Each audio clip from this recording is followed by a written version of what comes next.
Hi. Are you here for Bad at First Sight? I didn't watch it, girl. I didn't watch it.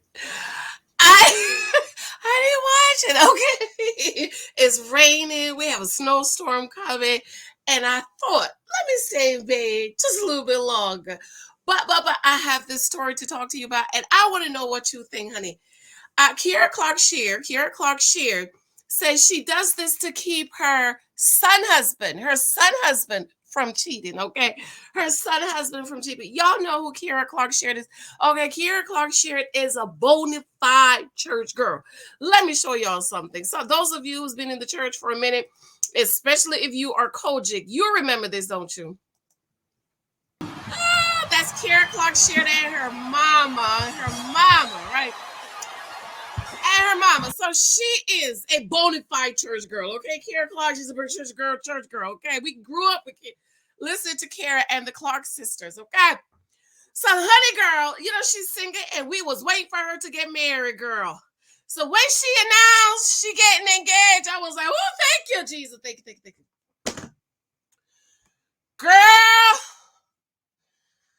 She was posting secret pictures on Instagram, and we was like, yes, honey, show us your man. Show us your man. We want to see him. Girl, when she finally showed the man, why the man looked like he just got out of jail. You know, the guys with the baseball hat turned to crooked with the seat all the way back here driving like that.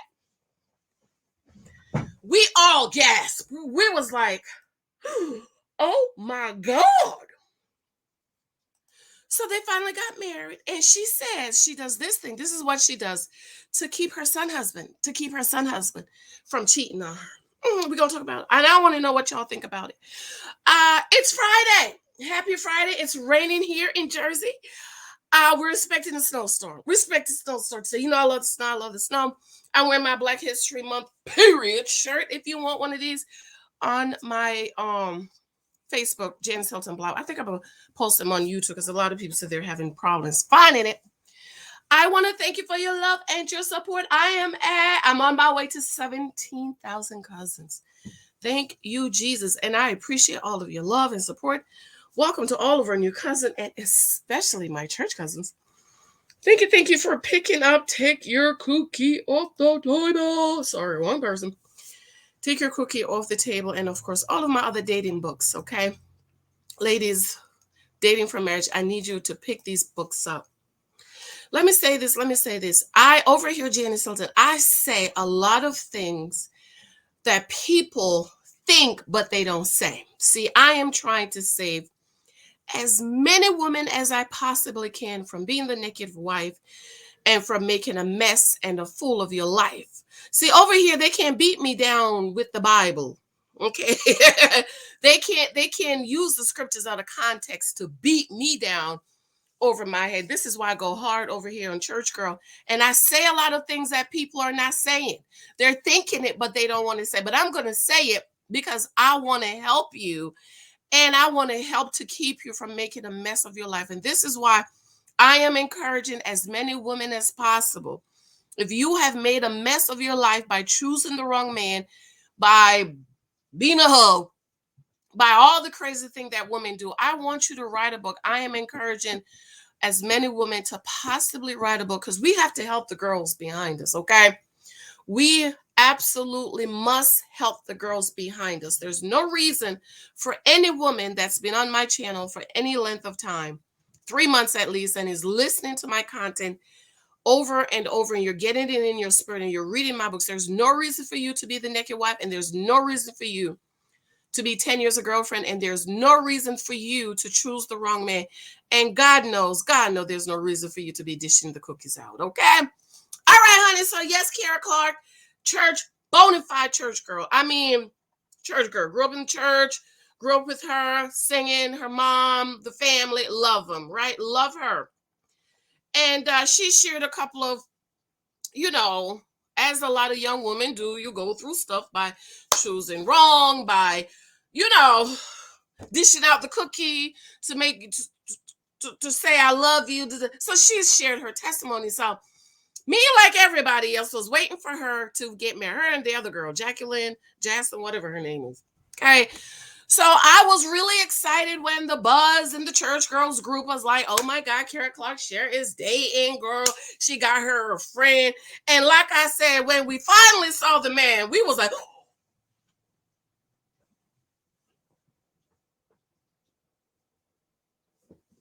anyways, they finally got married. Finally got married.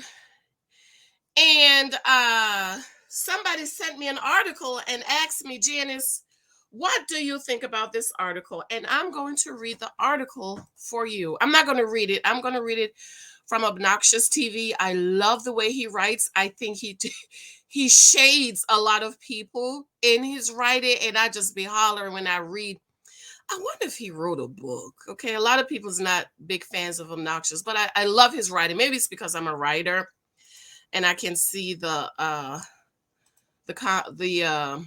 comedic part of it. Okay, so Obnoxious exclusive singer Kierra Sheard sends guests to hotel to keep them away from her man. When it comes to letting friends get too close to her husband, gospel singer and actress Kierra Sheard is making sure she places healthy boundaries for her household. Gospel singer Kierra Sheard recently told reporters that when her girlfriends come to visit, she make them stay at a hotel so that her husband is tempted to have sex with them.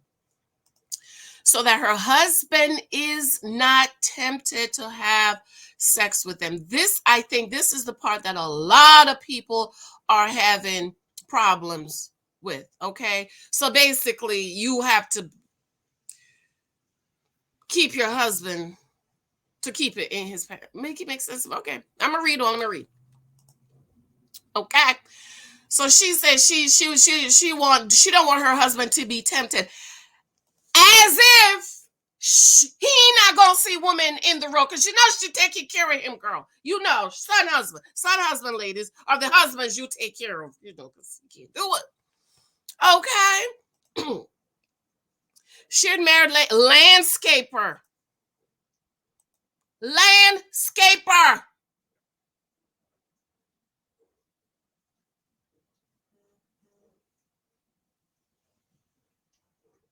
A landscaper, Kierra.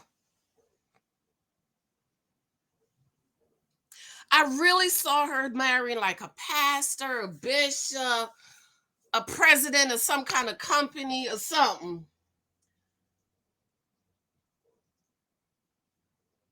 And this is the part. This is the part that I get. I get it.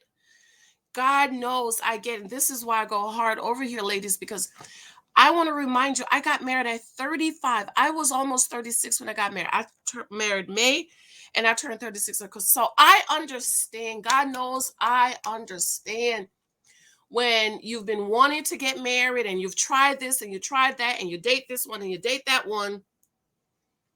And then you break down and say, you know what? I just want somebody to love me. I don't mind paying for the wedding. I don't mind buying the ring. I don't mind taking care of us. I don't mind paying all the bills. I don't mind being the provider. I don't mind being the breadwinner. I just want somebody to love me. I get it. God knows I get, especially for the woman in their 30s with that clock that's ticking, okay?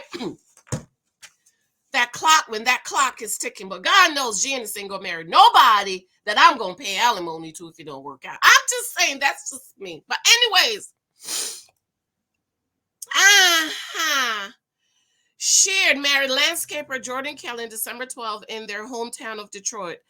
And another thing, child, at the proposal, which was a cookout. Anyways, I just can't. But anyways, I want us to talk about this. Am I supposed to let them into my house because we, as believers, we believe that what we have, we are supposed to share with others, but I'm not sharing my man.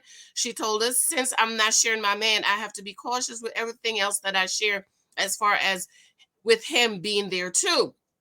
I think it is such a thing as boundaries. Some friends don't know that balance and can't understand the balance. She added, Sheard 34 made her acting debut in Lifetime Clark's is the first ladies of gospel. I don't think that's the first time she's act, right? Back in 2020, in which she played her ironic gospel singer mother, Karen Clark Sheard. Now she's set to appear in Lifetime Line Sisters. Latoya Luckett drew.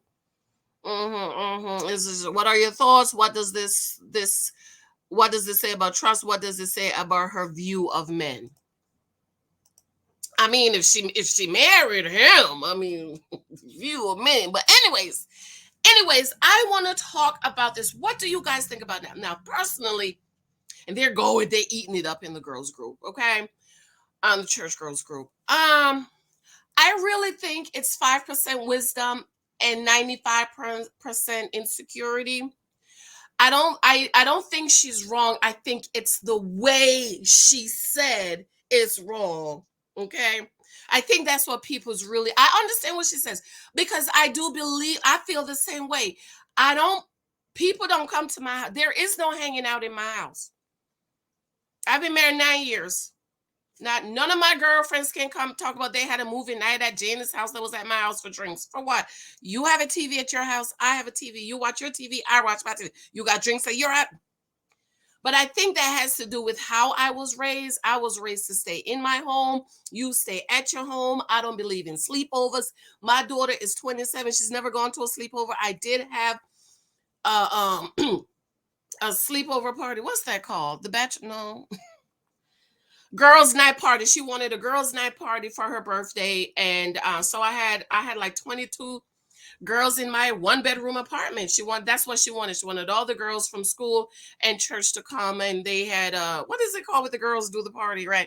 That's the only thing she's had. She has very, very two close friends from the time she was 9, and she's never slept at their house. I just don't believe and let my kids sleep at people's house because I don't know who's over there. I don't know what y'all doing, and I don't know what y'all believe. And I told my little boy, let's not start this talk about play party, play date. We don't do play dates, okay? Now we could meet you at the Jumping Jacks or whatever. We could meet you over there, hang out. I've had coworkers. We have kids of the same age, and sometimes we meet at the park or whatever. That's it. I don't believe in bringing people in my home. I think my home is my kingdom. And I think that people throws off the atmosphere of your home. Now, I'm not talking about it's Thanksgiving, it's Christmas, we're going to have a dinner party or something like that. That's the only time I want people in my house. Other than that, ain't nobody going to be in my house. And God knows nobody is sleeping at my house. The only people that can sleep at my house is my mama and my husband's mama, and his mother has passed, so my mom has visited twice. And I told my husband before I married him, I'm just letting you know, I'm not taking care of nobody's mama. No, I'm not taking care of me. My mama can't come live with me. Your mama can't come live with you. My daddy ain't gonna come live with you. Your daddy can't come live with you. I just can't. I think Lexi had a friend ever so often. T comes over once in a blue moon if her mom is traveling. Her mom travels somewhere. T might have slept over twice since we've been here in 9 years. So you know what? I agree with her in that I don't let people. There's no hanging out in my home. I just don't believe in it. I think that as a married couple, you have to protect your marriage and you have to protect the atmosphere of your home. And I believe that people can come in and throw off the atmosphere in your home and stir things up. And God, no, you're not about to sleep at my house. But that's how I was raised. I was raised, everybody stay at their house. And if anybody come to visit, you go stay at a hotel or something, with the exception of the mamas. I don't trust people around my kids. I don't want people living in my home with my kids. Somebody offered to rent out my basement. I said, no, thank you. She said, well, you can make a lot of money. I don't, honey, I didn't marry a man that I need to do all this extra stuff to make money to pay my bills. No, nobody's going to come live here in my basement. So I agree with her in that you need to protect your marriage. But girl, you're doing it so your man don't cheat. So is he staying home when he go cut all these beautiful women homes in Detroit? Is he not tempted to cheat? Is he not tempted? There are no pretty ladies at the mall. He not gonna see no pretty ladies that he might want to cheat with. I just want to know. But a lot of women are saying, child, you gotta do all that if you gotta do all that to keep him from cheating, you shouldn't have married him. But I do think there is some wisdom in what she says. I think you should protect your home and protect your marriage, and you should not let people run it in and out. I don't, and I don't believe in going to people's homes either. My girlfriend Sandy, I've known her for years. She's been living up here by me about 3 years. I've never been in her house. The only house I've been is my one girlfriend Marge. I go sit with her for a minute. She's by herself. But I don't believe in hanging out. I don't. So let me know what you think. Let me know what you think. Let me hear your thoughts. Do you think this is rooted in insecurity? Do you think she's trying to keep him from cheating because she it's her son husband? Okay. I love you. Come back from Married at First Sight, girl. Come back from Married at First Sight. Come back. You just have to keep on checking, girl. You never know when I'm gonna drop it. I love you. I love you. I love you. Listen, next week is Valentine's Day. We're going to do some reading from Take Your Cookie Off the Table. So if you have not picked up Take Your Cookie Off the Table, you need to get it. Okay, it's available on Amazon. I'm going to be doing some reading and some discussions on it next week. I totally love you, darlings. I will see you later. Bye.